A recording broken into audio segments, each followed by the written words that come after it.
before we dive into the transfer chaos, can we just talk about this weather? Because England right now, it isn't summer. It's someone left the oven door open and pointed it directly at Dartford. I stepped outside earlier and I instantly felt like a West Ham defender trying to chase back in the 95th minute. My shirt stuck to me like Aston Villa stick to our transfer targets. My phone keeps sending me extreme humidity warnings, which is mad because the only thing that's more humid than Kent today is Nuno Espirito Santo trying to rebuild this squad with one signing and a prayer. But while we're all melting like a dodgy ice cream from a corner shop, our transfer window is heating up even more. And not in a relaxing holiday in Ibiza kind of way. No. This is the stressful kind of heat, the Villa is sniffing round our business again kind of heat.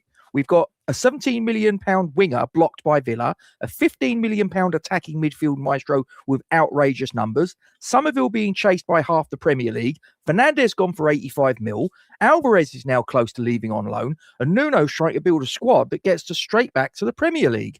So grab yourself a cold drink, sit in front of a fan. Let's get into the madness. We'll start with the obvious. This summer has been defined so far by departures as opposed to arrivals. Mateus Fernandez, gone. 85 million quid, banked. And more exits are expected, especially from the lads who've shone at the World Cup. It's been so hot lately that even the transfer rumours feel dehydrated. Every time I refresh my feed, it's just another West Ham player linked with a move away. No incomings, just outgoings. It's like the squad's evaporating. We only made one signing, turning Kibala Madrid loan permanent. Now, I'm sure he's a good player, but that's not a rebuild. That's admin. That's paperwork. That's the football equivalent of topping up your Oyster card. Nuno wants a squad that can dominate the championship, not survive it, dominate it. And that means creativity, goals, pace, and depth, which brings us to three names: Ruben Vargas, Evander, and Edson Álvarez. Three completely different players, three completely different situations, all absolutely crucial. Let's talk about Vargas because this is a classic West Ham drama. Now, here's the full picture. Ruben Vargas is 27 years of age. He's a Swiss international with 65 caps and 13 goals. Born in Switzerland to a Swiss mother and a Dominican father, he operates on the left wing and also plays as an attacking midfielder. He's played in the Bundesliga with Augsburg. He got 154 matches for them. He's also been tested in La Liga. He's with Seville at the moment. He's a major tournament performer, and in Euro 2024, he got a man of the match performance against Italy, and he also scored in that game as well. So he's a proper big moment player. He also assisted Freuler's winner versus Serbia at the 2022 World Cup in Qatar. He's a calm, reliable penalty taker in big moments. He's the type who doesn't panic when the pressure's on. He's a pressing machine. He's a direct runner. He does have a contract with his current club until 2029, however. His market value, according to Transfer Market, is 12 million euros, but his actual price range in real world is said to be somewhere 12.8 to 17 million pounds sterling. So this isn't some random winger. This is a proper European level attacker with experience in top leagues and major tournaments. And I would suggest he's basically the perfect promotion project winger. So you're probably asking, what's the problem? Well, Aston Villa are the problem. They're like that neighbour who always appears the moment you start doing something. You go outside to water your plants, boom, they're there. You try to sign a winger, boom, they're there. ABC Sevilla report that Villa are shortlisted Vargas as a target. Why? Because their main target is Crescencio Summerville. Yes, our Crescencio Summerville. Villa want Summerville. Liverpool want Summerville. Chelsea want Summerville. Man United want Summerville, depending upon Rashford. So Crescencio Summerville right now is basically the hottest winger in Europe. Hotter than our weather.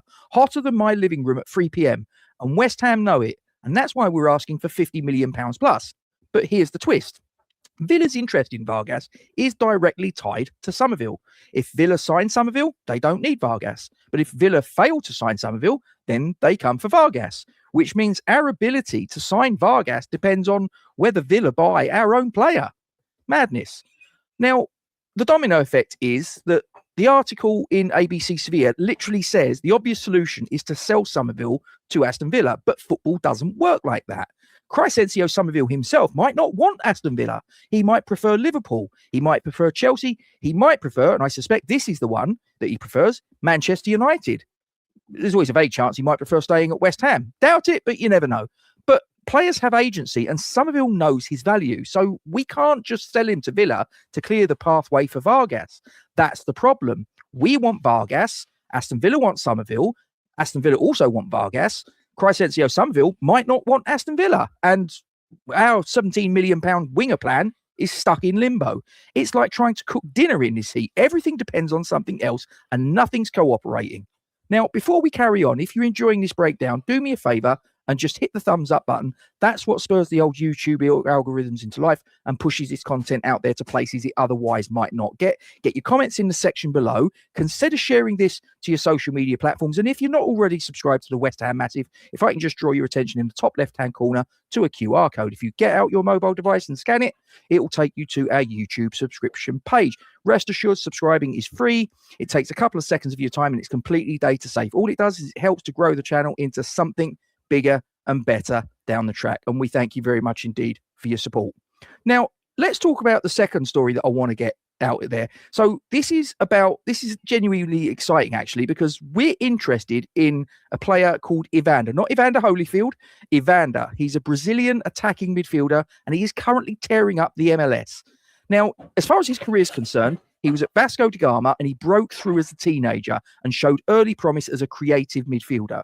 He then moved to Midfield in Denmark, and his stats there are just as impressive. 167 games, 50 goals, 38 assists. He won the Danish Superliga, he played in the Champions League, and he also played in the Europa League. And he became one of Scandinavia's most productive midfielders. He then moved to the MLS. Portland Timbers was his destination. 15 goals and 15 assists in 2024, and he was voted into the MLS Best 11. He then moved on to FC Cincinnati, 18 goals and 14 assists in the first season. He was then named the club captain and was again named in the MLS Best 11. Now, this season, before the World Cup came into being, 9 goals, 8 assists in 14 games. So his total MLS output, and I know what you're going to say, it's the MLS, but bear with me, these are his numbers: 51 goals, 41 assists, 101 games. Now, say what you want about the league, those are the league production numbers. Now, if you want to know about his style of play, he's a creative attacking midfielder. He's a ball progressing player, set piece specialist, long shot threat, through ball creator. He's a tempo controller. And as I say, he's a captain, so he's got leadership material. Now, he's not just an MLS standout. He's a Champions League experienced prime age playmaker with elite output. Now, why does he fit West Ham, you're probably asking? Well, with Fernandes gone for 85 mil, we need creativity. We need goals from midfield. We need someone that can unlock low blocks, because obviously we're going to be a big fish in the Championship, and there's going to be players that are going to be sitting deep, and we need to break them down. And this is the guy that can unlock them. We also need someone that can dominate the Championship and someone who is there to be able to step up to the Premier League in a season's time, fingers crossed.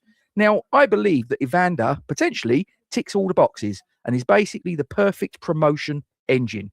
Now, let's talk about the latest twist, because Edson Álvarez also looks set to leave.